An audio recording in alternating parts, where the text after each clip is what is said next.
Je me suis jamais mis en retrait. Je me suis complètement identifiée à elle, totalement. Et c'est mon amie. Et quoi qu'il se passe, je la soutiens. Voilà. C'est-à-dire, je n'irai jamais balancer quoi que ce soit. Bonjour, je m'appelle Josiane Balasco et je joue le rôle de Marie-Claude dans Quand vient l'automne de François Ozon. Et moi, je m'appelle Hélène Vincent et je joue le rôle de Michel dans le film de François Ozon, Quand vient l'automne. Les premières années avec ma fille ont été merveilleuses. On était en communion totale. C'est après que ça s'est dégradé.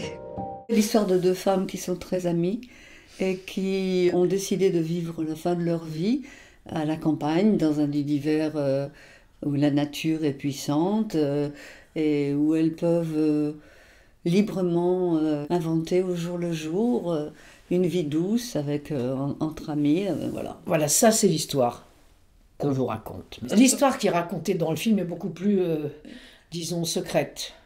C'est-à-dire, c'est l'histoire apparente qu'on raconte. On est deux amis. D'où devait notre amitié, on l'apprendra plus tard. Qui sont nos enfants, on va savoir très vite. Comment ça se passe entre eux, on va le savoir. François Ozon a l'art de poser des questions auxquelles il n'apporte aucune réponse. Il y aura plein de questions posées, que vous vous poserez aussi. Savoir qui est l'assassin, ça, on ne sait pas. Who is the killer, on ne sait pas. On va parler de champignons. Pour ceux qui aiment les champignons, certains sont mortels. Oui, mais moi, j'avais posé le chapeau. Elle a soulevé le chapeau et elle vous montre ce qu'il y a au fond du tonneau. Et les zones d'ombre, ah ben c'est ce qui donne envie. Voilà, Dieu merci, c'est pas clair, c'est pas clean, limpide, c'est traversé par des puissances très fortes de l'intérieur. C'est complexe, hein, c'est... Le déni est au centre de tout ça. Alors moi, quand j'ai lu le scénario, je me suis fait une idée de qui était qui, sans avoir de réponse précise, ni du script, ni du metteur en scène qui restait obstinément silencieux. Je me suis fait une idée précise, parce que je suis obligée de m'en faire une pour jouer le personnage, et l'idée, je ne vous la dirai pas, mais on peut le deviner. Ce qui est horrible, c'est que Valérie croit que j'ai vraiment voulu la tuer. De toute façon, avec ta fille, c'est toujours de ta faute. Vous n'avez pas à culpabiliser pour cet incident. C'était pas prémédité. N'est-ce pas? Eh ben, en jouant de façon très directe, chacun des moments, sans apporter de commentaires, en étant toute droite. Et c'est la juxtaposition de ces moments de vérité successive qui fait la complexité au bout du bout de ce personnage. Je me suis jamais mis en retrait. Je me suis complètement identifiée à elle, totalement. Et c'est mon amie. Et quoi qu'il se passe, je la soutiens. Voilà. C'est-à-dire, je n'irai jamais balancer quoi que ce soit. Marie-Claude, son amie, c'est Michel, mais c'est aussi son modèle. C'est-à-dire, c'est un modèle qu'elle n'arrivera jamais à égaler. Michel, elle a la classe, Michel, elle a la culture, Michel, elle a plus d'argent qu'elle. Dans le métier qu'elles ont fait auparavant, certainement, Michel était plus habile et s'est fait plus d'argent, donc Michel a une plus belle maison. Donc Michel, pour moi, c'est quelqu'un que j'admire, mais ce qui ne m'empêche pas de penser ce que je peux penser quand je m'aperçois qu'il y a des choses qui ne sont pas claires. Moi, j'ai un fils qui fait que des conneries.